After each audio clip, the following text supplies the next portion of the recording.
Hello everybody, Raven Knight here, and welcome back to our series going through the Ten Commandments. I'm so excited to get into this one today, but before we do, I do want to give you guys a quick disclaimer about this particular commandment. We are moving on to commandment, 6 or 7, depending on the way you look at the Ten Commandments, but I will give you an early warning. I just say this, the topic of today's video does involve sex, adultery, and lustful behavior.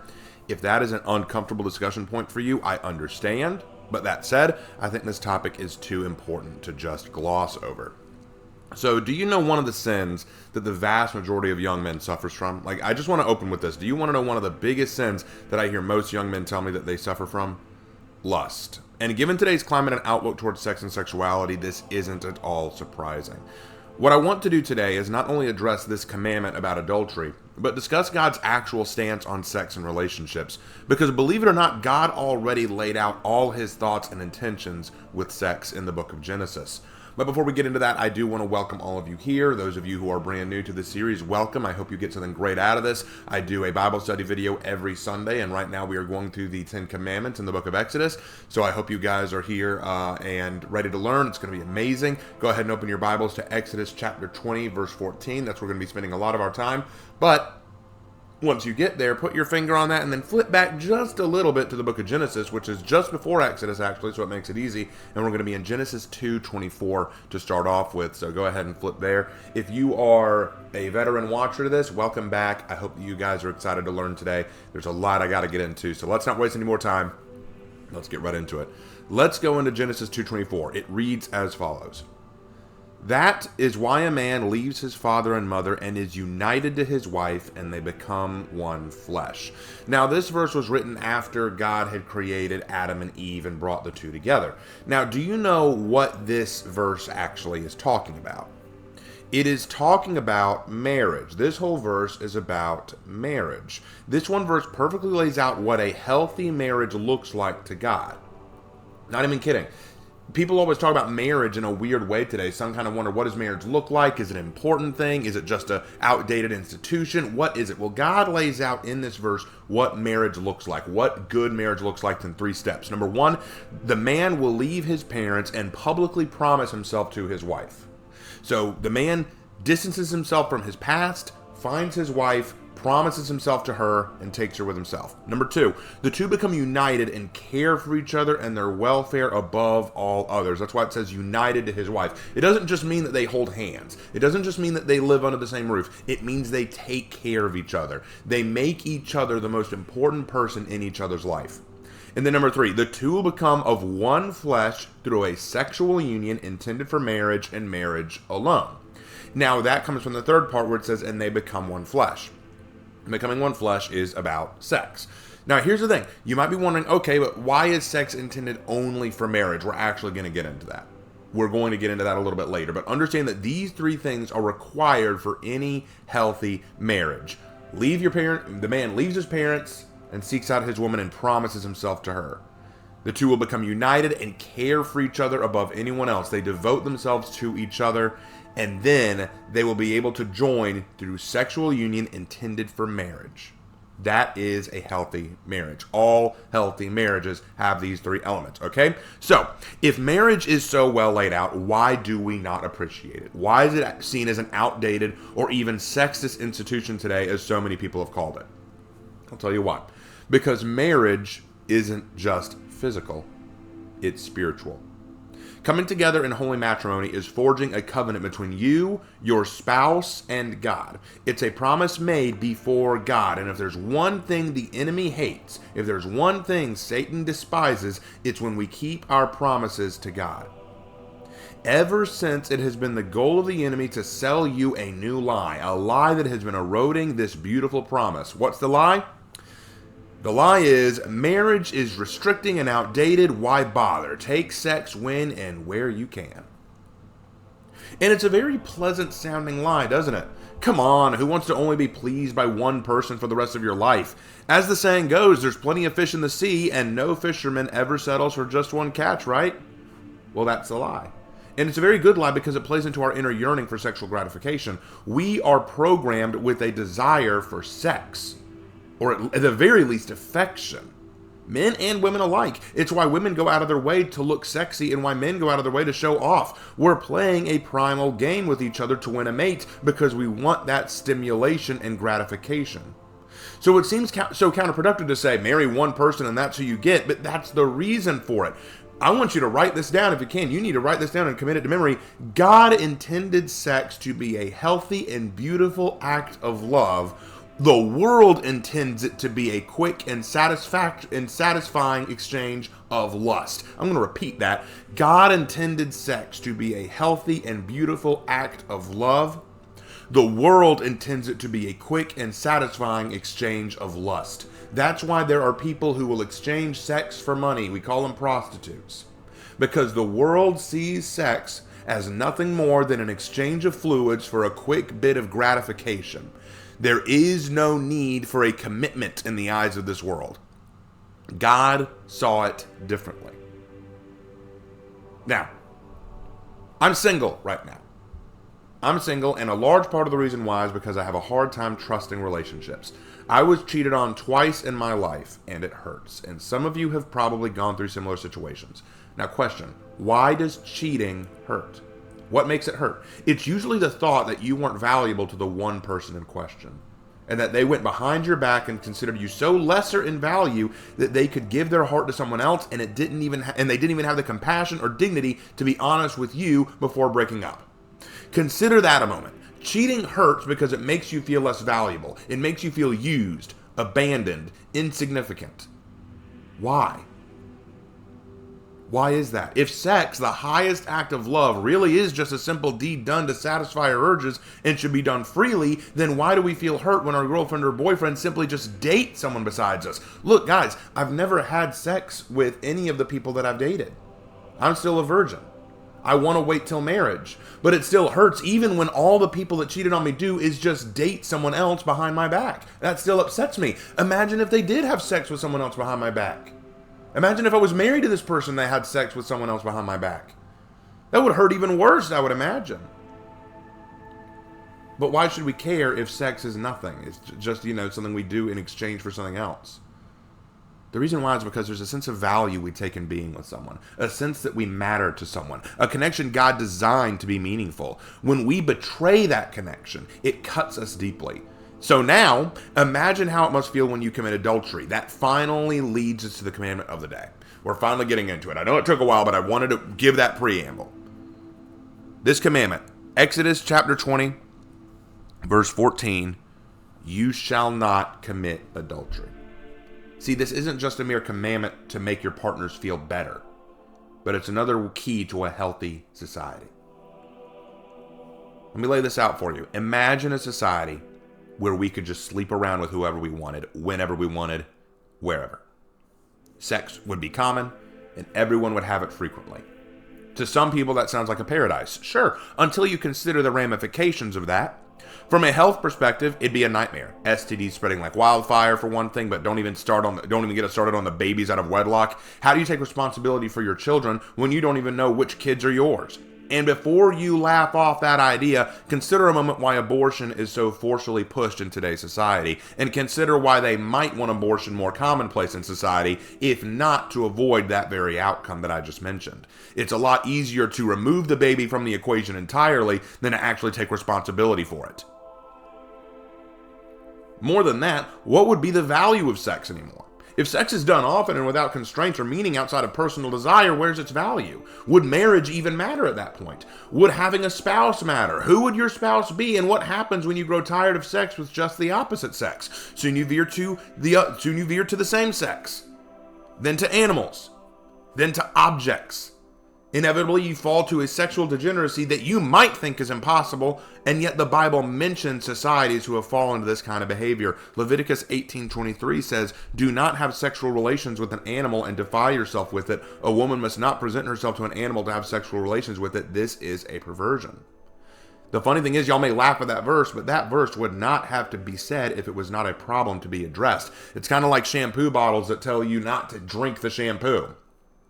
They wouldn't have to put that there if there weren't some people who actually tried it. It's the same thing here. We wouldn't have to have this commandment if there weren't people out there who fell to that kind of degeneracy. So how do we avoid it? How do we avoid adultery?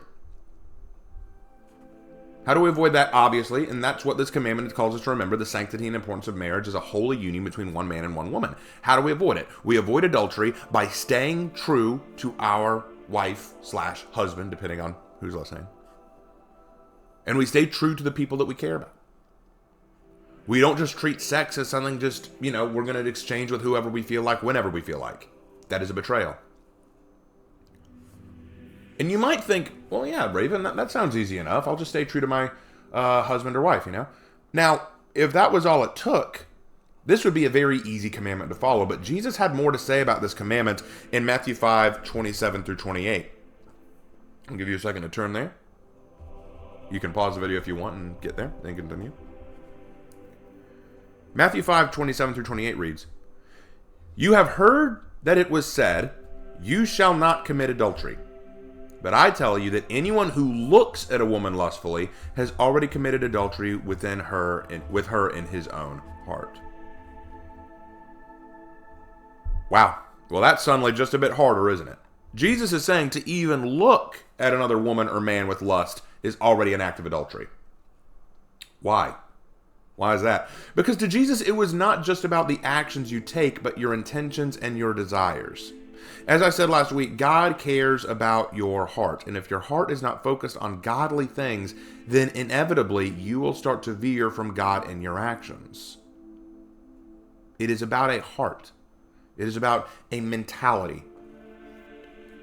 See, that's the reality of the situation. It's one of those things where people say, oh, come on.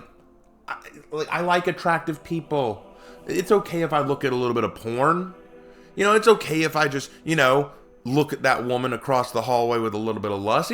That's okay. At least in the safety of my own mind, I can imagine having sex with this woman even though she's not my wife. People will do that.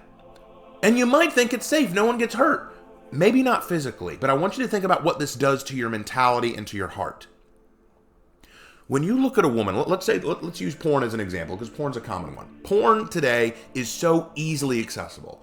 With the help of the internet, porn is something that we can get access to super easily, and a lot of people go to it almost daily, if not daily. And you might think, what's wrong with that? The woman who's doing the porn is getting paid to do it. We're getting sexual gratification out of it. What's wrong with looking at porn? Let's talk about that. First of all, it is the mentality. You're looking at this woman not as a individual. You're not looking at her as someone's daughter, or as someone's sister, or as someone's wife, or as someone's girlfriend, or as a person. You're looking at them as an object of desire. You're looking at them as an object of, let me get my rocks off to this woman. That's all she is to you. She becomes an object. And the more you look at women like objects, the more you start to see more and more women like objects. Then there goes the line of what goes too far. Think about it like this. Sure, you look at this really attractive woman in a porn ad. That gets you excited for a little while. But then you know what? You get bored of that. You need something a little bit more stimulating. So you go further and further and further and further. Soon your sexual gratifications can't be satisfied anymore. And soon even looking at your real wife or real girlfriend or even real women in general becomes harder and harder and harder for you to look at with attraction because you're so used to the stimulation of what you have looked at through porn. Because a lot of the women in pornography are not the real standard of women of today. They over-sexualize women in those to give that stimulation. Now you do not feel that same stimulation from normal women in your day-to-day life. But there's more to that. Let's say that doesn't even bother you. Well, think about it like this. What does it do to your relationships in the future? Will you start to see relationships as something to be shared between two people or just something for sexual gratification? And if you only see relationships as something for sexual gratification, you're going to be very disappointed when your spouse can't deliver. Because that's what you've been incentivized to look for in relationships. You've been incentivized through this to look for that. But you know what? Maybe it's not porn. Maybe it's just, there's this really hot lady that I work with on the daily at work, and she's really attractive, and I like to just fantasize what would happen if she and I got busy. Well, let me tell you this. That is still not what God wants you to do with her. Because again, you're treating her as an object for your personal desires, not as someone you actually like. Let me be real. Anytime I see a beautiful woman and I think about how wonderful it would be to be with her, sex doesn't even come up. I think about what would happen if we went out, if we talked for a while, if we chatted. I never take it to that sexual level. Because in a sense, that scares me because I don't want to hurt her. Even if it's in my own mind, I don't want to hurt her. Because even in the mind, think about it, guys, it is in the mind. It's just like what we talked about last week. God said, if you hate your brother in your heart, you are guilty of murder. Because God cares about your heart and your heart's outlook towards other people. God cares about your heart and your outlook towards other people. And if all you see in women, or other women besides your spouse for that matter, is just an object of sex, that is hurtful. It treats them badly. It treats them like just objects to be used.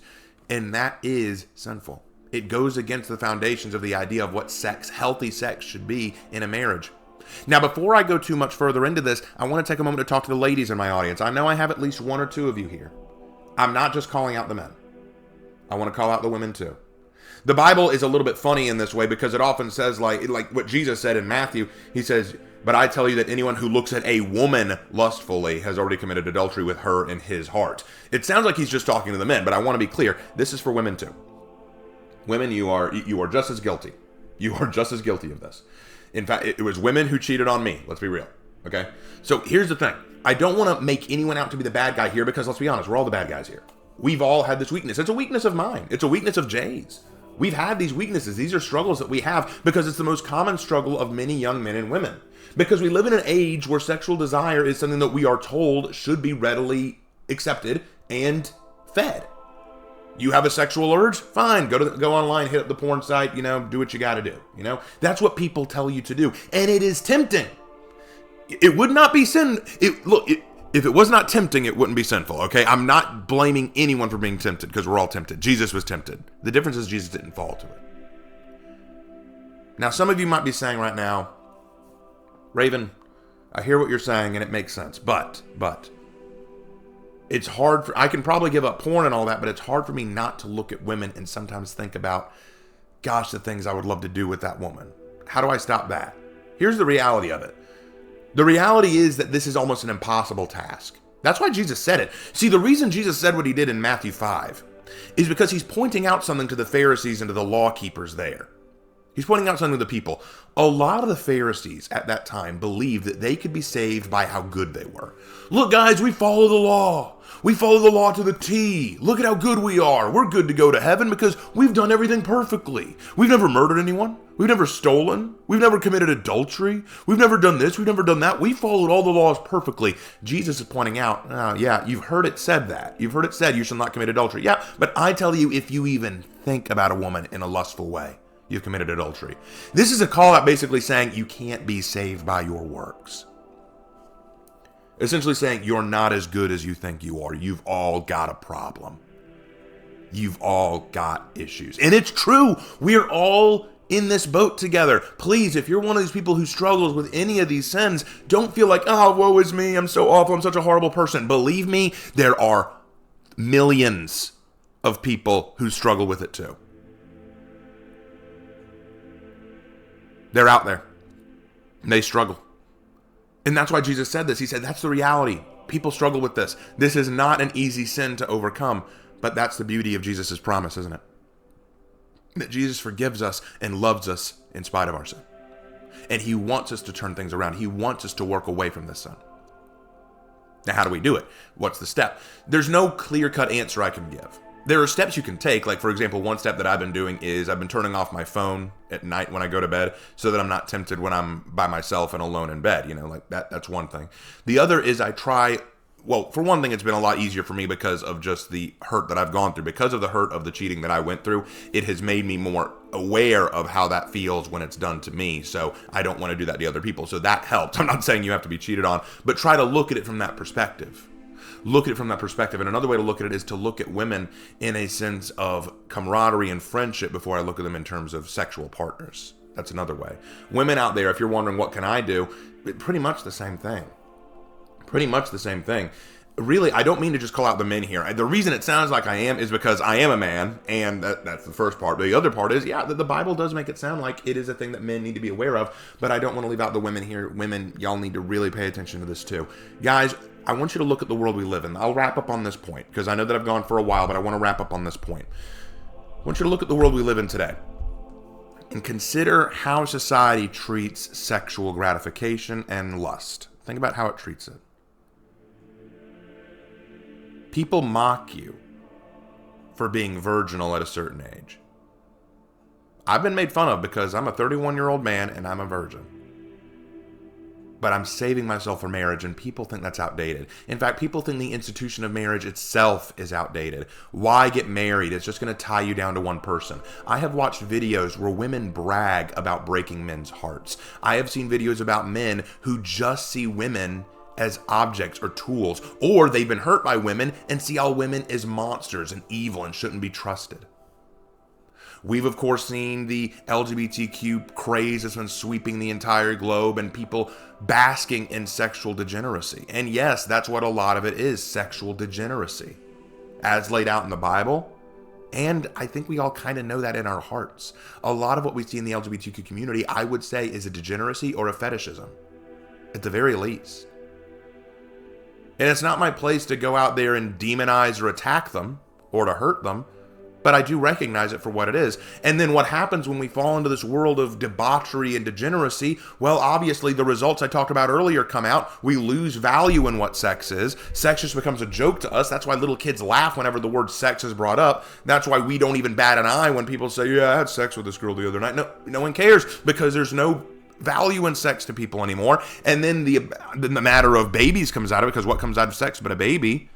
And so what has risen? Abortion. We want to talk abortion, free, wherever, whenever we need it, free. That's the whole thing. Abortion gets praised now because we want to avoid the consequences of a society that has lost the value of sex. This commandment that we talked about today is about do not commit adultery. And you might think, well, what's the big deal there? There's the big deal. Because when we don't value marriage, when we don't value the beautiful promise of marriage between man, woman, and God, that three-way promise between all of us, because that's why it's called holy matrimony. It's a promise between us and God. My wife, her, me, and God.